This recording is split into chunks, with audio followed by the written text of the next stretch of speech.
Well, the new live album, Live Pray, is out now. It's been out for about 6 weeks or so.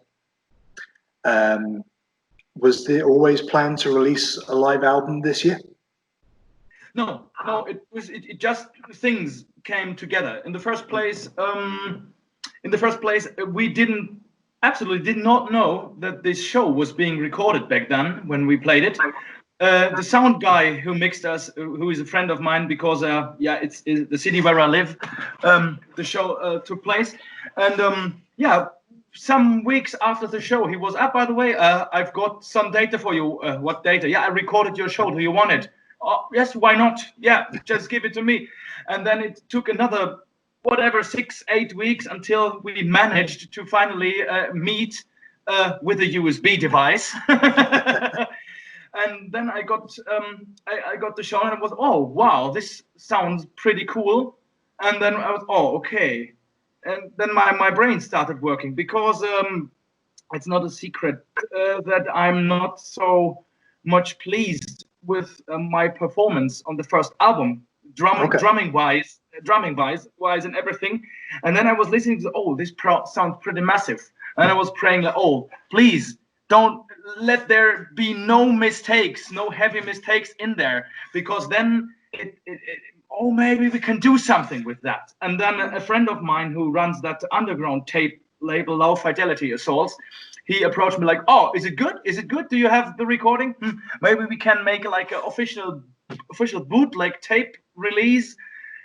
Let me finish listening first. And yeah, it was, oh yeah, it is good. We can do that. And then we asked Napalm Records if this was okay to release it as on tape as a bootleg. We want to listen to that first before we say yes or no. And then they were like, oh, that's pretty cool. Can we make a regular live album of it? And so things came together. But no, it was not planned to release a live album within times of absolutely no live music. This was a coincidence. It's the perfect time to release a live album, I think, because everyone's so starved of music, especially live music. I believe there's some shows in Germany have still been happening to a limited audience. Small things just have started to happen again.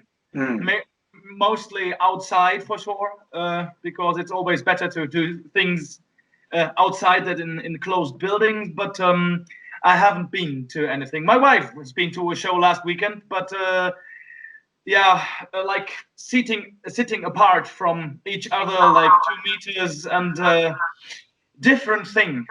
Yeah, but it's happening again. Let's hope that this won't cause a second wave. I hope so. I was just talking with Volcanova from Iceland, and they were saying that they're starting to do some shows again, but at the same time they are expecting a second wave, so they can't really say for sure right now. Is that it has always been like that during throughout whole history? If pandemics like this happened, there always was a second wave, because people were too stupid to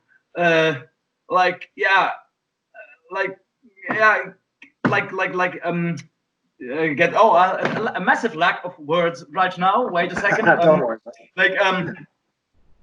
Like showing some discipline in getting through shit like that until it's fucking over, and not like, oh, it's gotten better, so yeah, I can't see it anymore, so yeah, let's go out again. I think this is the heritage of humankind. Stupidity. Good old bland stupidity. But then you get pissed off with that, and then that makes for perfect inspiration for new music. Oh yes, I'm at the very second I'm busy with mixing rehearsal recordings from my death metal band. I was going to ask you about that. Very, very super angry music. So yes, it gives like motivation to write some very angry music. Yeah, that's Dead-Eyed Sleeper, yeah? Yeah, exactly. We just took it up again, like after a longer period of not doing anything. But at the moment we're highly motivated. We wrote 4 new songs, which are very very, very dark, Yeah. dark, and I'm very proud of it. Let's see what it will become. Well, I'm hoping for another full length because it's been 4 years since the last Dead Eye Sleeper album. So. Yeah, we're absolutely working towards that. We kind of have all the songs finished composing. Probably we need one more to make it more like a full length and not a half length. But yeah, this is what I'm on up to at the moment. I'm very much into Dead Eye Sleeper right now. Well, unfortunately, I'll take your focus away from Dead Eye Sleeper and talk about Ahab again. But doesn't matter at all because you know, this Ahab thing is something I'm very proud of as well, because this is my baby, this live album. I mixed it and everything. I did all the work for it. So yeah, sure. Ask me about this live album. Yeah, you're always welcome asking me stuff about that. Well, I was going to ask you, like, it's interesting to note that all the songs on Live Pray are from the first album. Yeah. I don't know the details of it, but was that an anniversary show that you were playing when it was recorded, or why the decision to just do early material? It was a very short series of shows because we were offered a show at Roadburn. Oh yeah. But for sure, if you play at Roadburn, you always have to do some whatever special show to make you suitable for the Roadburn thing. And we were like, yeah, why not play the first album at the entire length? And we played at Roadburn, we played in Madrid, and we played this show. I guess it was only those 3 shows on that small festival here in Vienna. We're gonna perform the whole album. And yeah, luckily this one was recorded. But like you say, that kind of gives you the chance to rectify drum mistakes from the recording and everything. So it's the perfect accident. No, it's not. Yeah, it's a perfect accident. It's not like drum accident. It's a style of drumming. Back in the days, I was just peeking my nose into the doom drumming thing, and I totally overplayed the first record. And now I could make some years of distance between that time and now. I was able now I'm able to play this music properly. And the second huge benefit we have made is the bass lines, because we didn't have proper bass lines on the first album. Our first bassist was merely focused on playing the root note and let it drone, and that's it. And our bass player Stefan, he wrote some very, very, very cool bass lines which added a new musical depth to it. So this is actually the reasons why it was worth being released, because the music is way better than back in the days, and that made it worth being released. Because I'm not the biggest fan of performing an album and release that, because now I have the album. I don't need the album again. Like a copy of the album just with some auditory to it. But in this case, it was like, are we gonna do? Is it good enough? Are we gonna do it? Yes, we are gonna do it, because the songs kind of changed. It's better music right now, so we're gonna release that. It's very interesting to hear, because when I was talking to friends about upcoming interviews I had, one of them was so excited to hear that I was interviewing you, and he was like, "Oh, I love that first album so much, the ambience on the first album."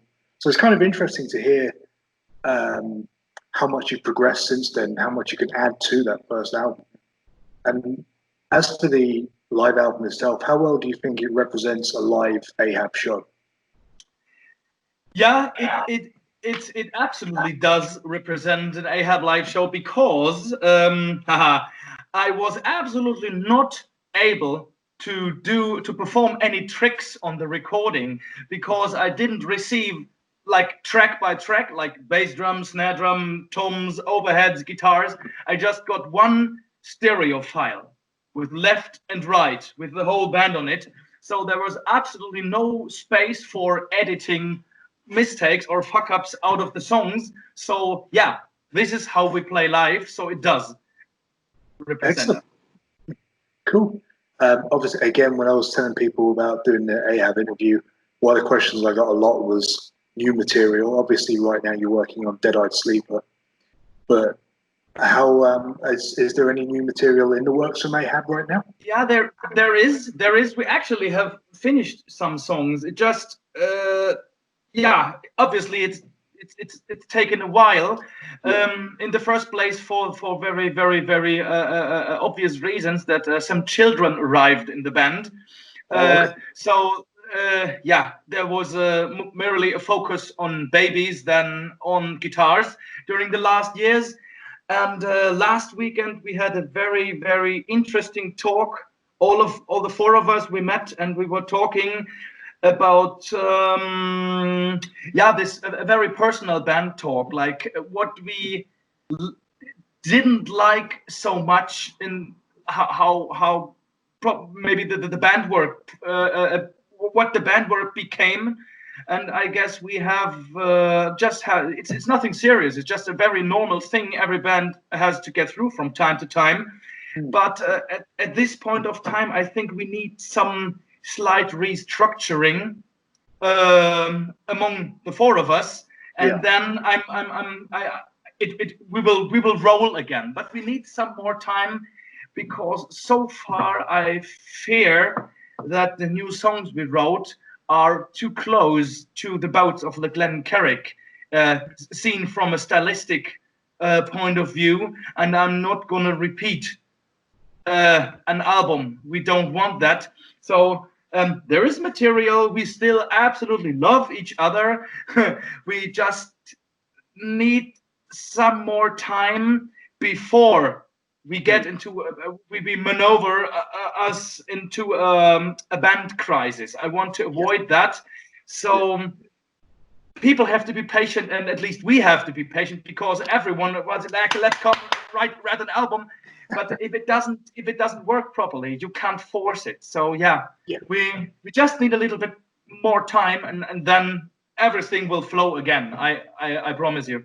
Yeah, but I think it's perfectly summed up what you were saying there. You can't hurry art; it has to be true to itself. And if you look up the Ahab albums on Metal Archives, every one of them has a very positive rating, and the reason for that is because you take your time and you have artistic integrity rather than just shitting out another album, so to speak.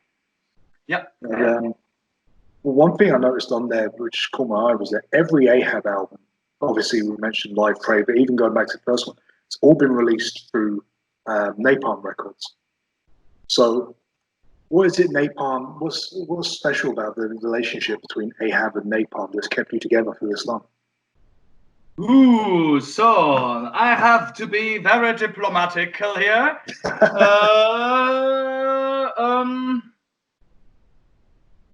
In the first place, I absolutely cannot complain about their work. I can't complain.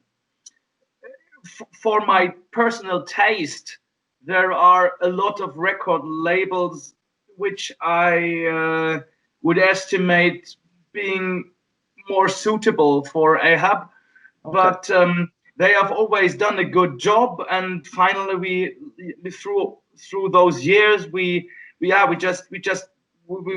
the people. We met the we kind of friends with the Napalm boss and everything.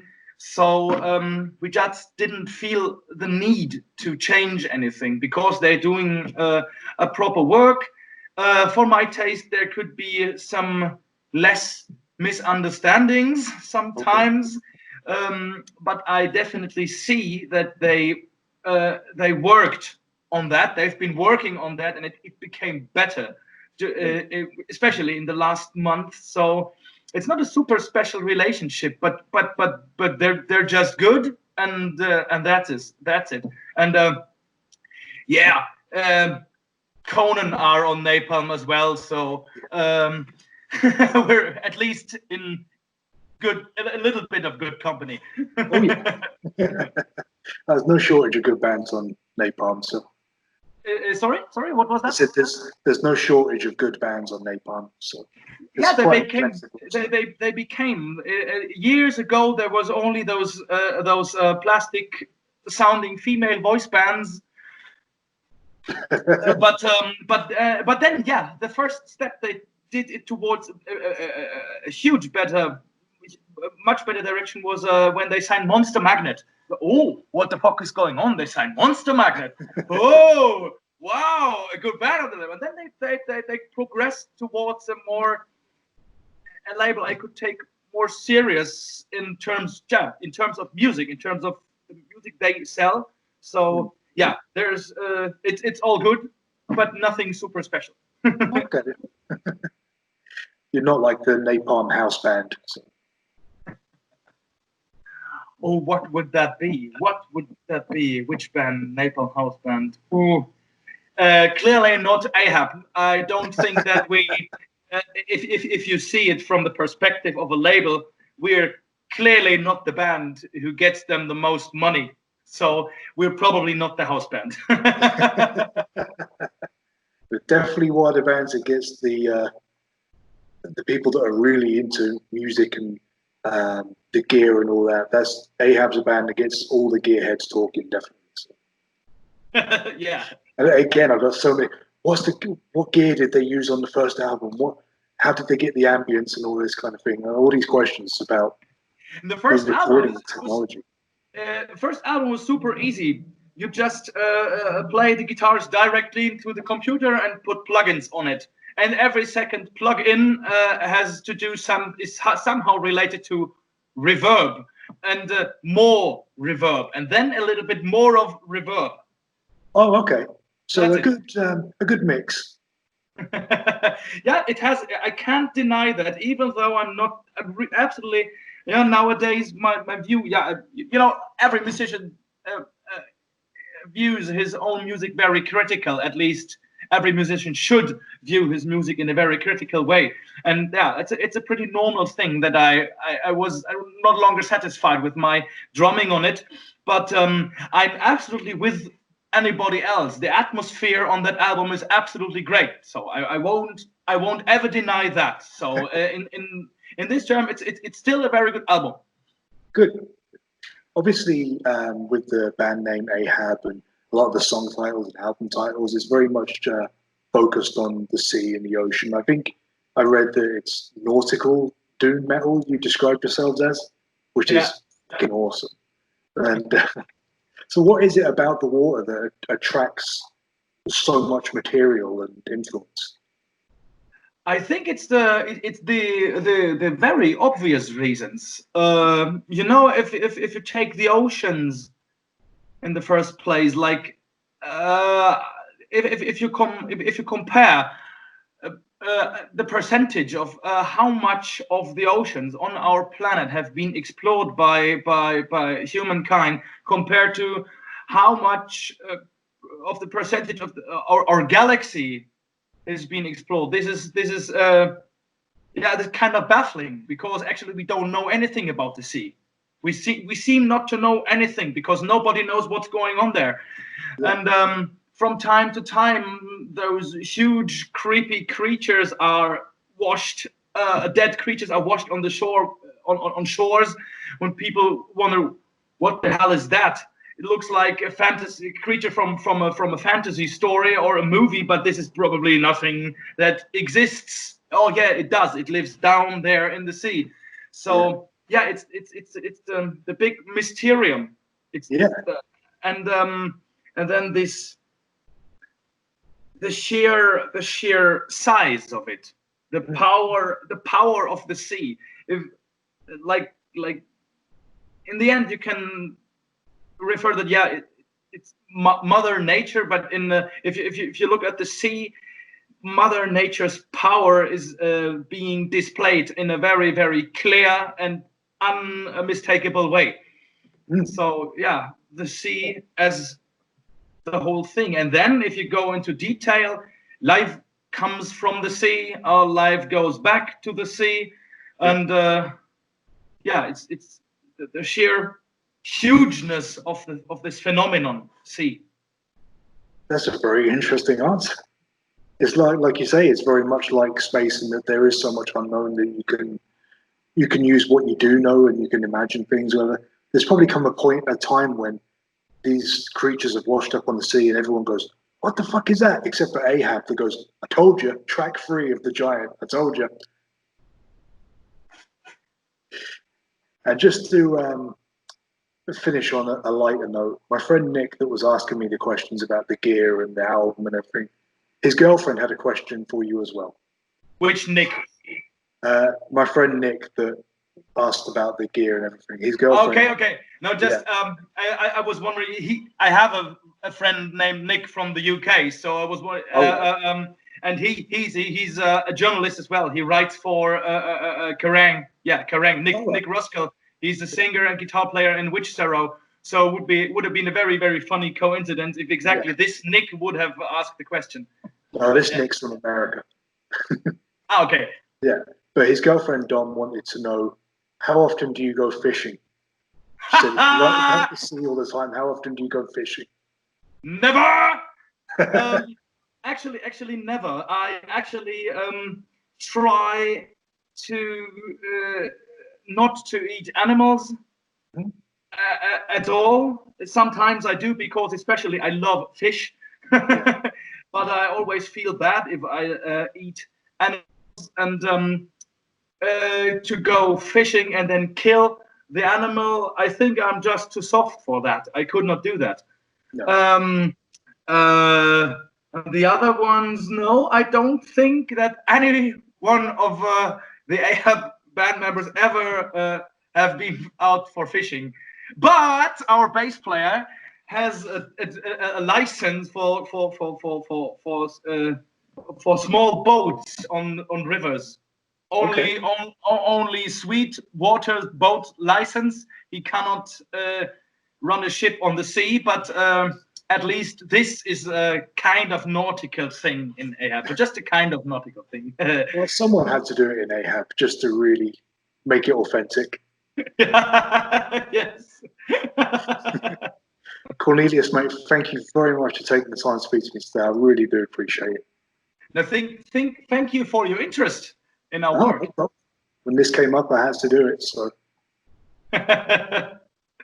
you take care, mate. Good luck with Dead-Eyed Sleeper, and I hope that soon you find the artistic direction you want to go in with Ahab. Yeah, I'm not doubting that at all. We just need sometimes you have to speak about things, because that's the thing in Ahab. We never fight. We never ever fight.